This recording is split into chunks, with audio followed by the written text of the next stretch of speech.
Bill Gaither spent his entire adult life writing songs for moments exactly like this one. And what Gloria confirmed this week about his hospitalization landed on the Southern gospel music community with a weight that routine health updates simply do not carry. The words she chose, the measured care she put behind them, and the specific phrase she used to describe his spirit in the days before his hospital admission opened a window into a marriage and a ministry that most fans, even the most devoted lifelong ones, have never looked through directly. What she left unsaid tells as much as what she put into words, and by the time you reach the part of this story that gospel media has almost entirely passed over, the part that speaks to who Bill Gaither is, not just as a songwriter or a producer, but as a man of faith, you will understand why this family's response to this moment is as extraordinary as everything else they have ever done. Stay with this. William James Gaither was born on March 28, 1936, in Alexandria, Indiana, a small town that became the starting point for one of the most enduring movements in American Christian music. Faith ran the household rather than ambition, and music in that environment was never a career strategy. It was how his people talked to God when ordinary language ran short. Gloria Sickle entered his life in the early 1960s, and what formed between them grew into one of the most creatively productive marriages gospel music has ever seen. He Touched Me arrived first, then The King Is Coming, and then, in 1970, during one of the most uncertain stretches of their personal lives, came Because He Lives. Gloria has spoken publicly about writing those words while pregnant with their son Benji, at a time when the world outside felt genuinely dark. That line about facing tomorrow carried a weight no seminary could have generated, because it came from a mother holding on and a husband sitting beside her at a piano doing exactly the same. That is where the song came from, and that origin is impossible to separate from what this hospitalization means to the people who love them. Before the homecoming rooms existed, there was the Bill Gaither Trio, the first vehicle through which this music reached its earliest audience, planting seeds that everything which followed grew from. The Gaither Homecoming videos began in 1991 as an informal living room gathering, and grew into the best-selling music video series in the history of Christian music. Bill never simply performed in those rooms. He hosted a table, and the phone calls he made to bring those artists back carried one essential message. What you built still matters, and the people who need it still exist. Jake Hess, who many consider the greatest Southern gospel singer who ever lived, came back to that table at a point when the industry had already begun writing about him in past tense. J.D. Sumner, whose bass voice had anchored Elvis Presley's gospel recordings, and whose sound remained one of the most distinctive in American music, found himself back at a microphone, surrounded by people who understood exactly what they were in the presence of. Eva Mavera, Vestal Goodman, Howard Goodman, George Yunts, Glenn Payne, giants of a tradition older than rock and roll itself, sang in those sessions as if the cameras were almost beside the point. None of it happened casually. Every call Bill made was a pastoral act dressed inside a producer's role, and every artist who received one has described it in exactly those terms. News of the hospitalization spread through the gospel music community, and the phone started ringing. Not to management offices or publicists, but between the artists themselves. Guy Penrod, who spent over a decade as the baritone anchor of the Gaither Vocal Band, and who has spoken many times about how Bill reshaped his understanding of ministry, responded publicly among the first. David Phelps, whose tenor voice remains arguably the most recognized in the entire Homecoming catalog, a range so extraordinary that audiences have wept simply at the sound of it, reached out the way people in this community reach out when something serious happens. Quietly, personally, the way you contact a father. Mark Lowry, who co-wrote Mary Did You Know and holds perhaps the most singular relationship with Bill of anyone in this circle, has said more than once in interviews that Bill gave him a place to be exactly who he was at a time when Christian music wasn't entirely sure what to do with him. That thread is the one gospel media has almost entirely ignored, and it connects directly to everything.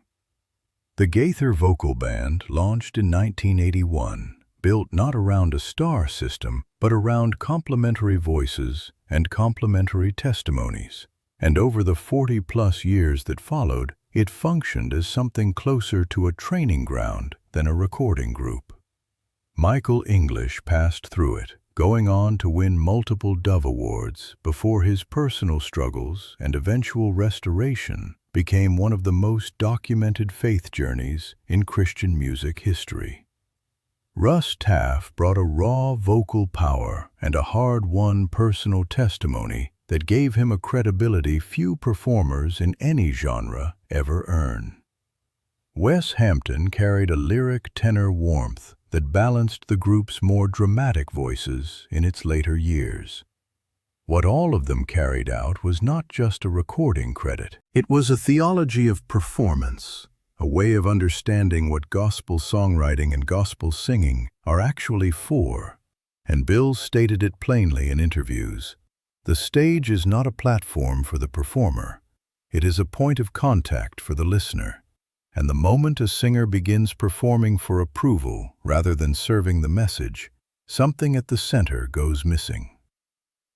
The entertainment industry does not hold this view widely, which is exactly why those homecoming videos, low budget and informally produced, featuring artists commercial radio had set aside long ago, sold millions of copies to an audience that felt someone in Christian media was finally speaking directly to them.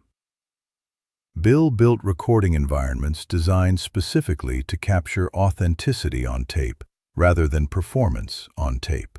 And that distinction alone accounts for why those recordings feel different from everything else in the genre. Gloria's statement after the hospitalization was not a document reviewed by lawyers and cleaned of anything complicated.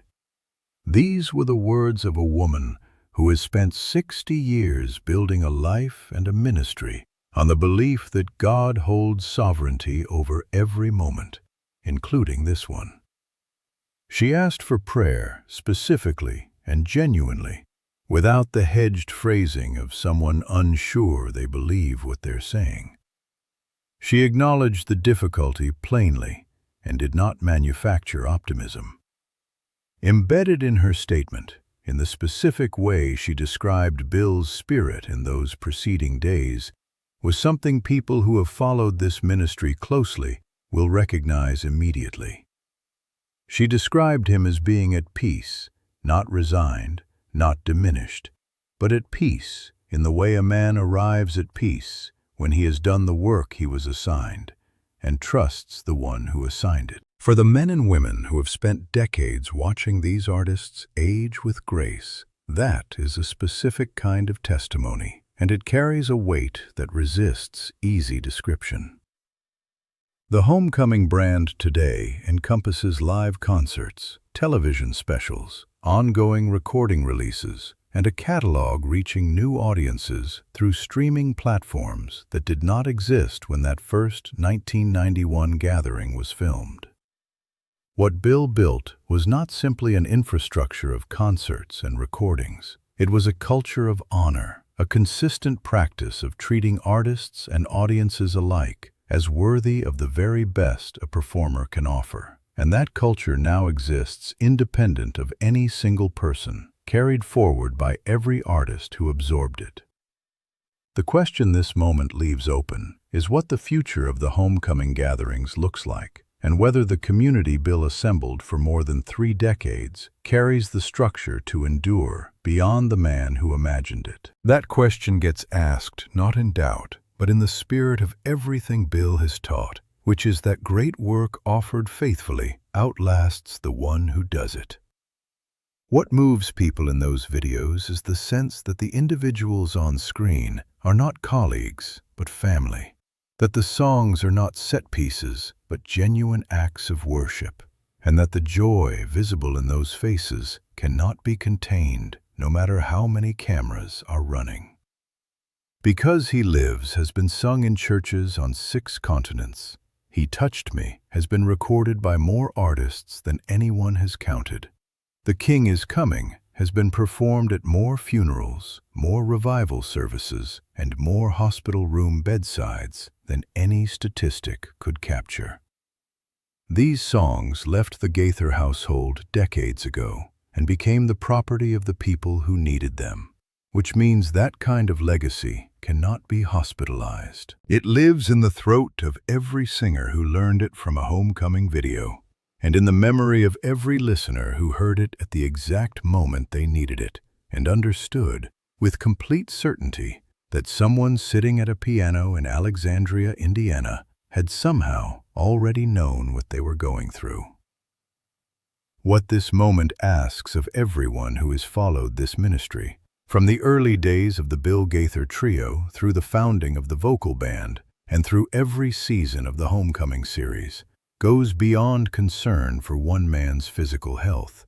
Music from this catalog reached people in their worst moments, in hospital waiting rooms, at gravesides, and in those quiet hours when faith feels like the only thing left standing.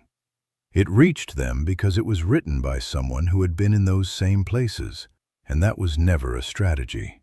That was authenticity functioning at the level of art. Whatever comes next, the people who have followed this ministry hold one certainty: Bill Gaither's story is not finished, and neither is the song he started singing in that small Indiana town nearly 90 years ago.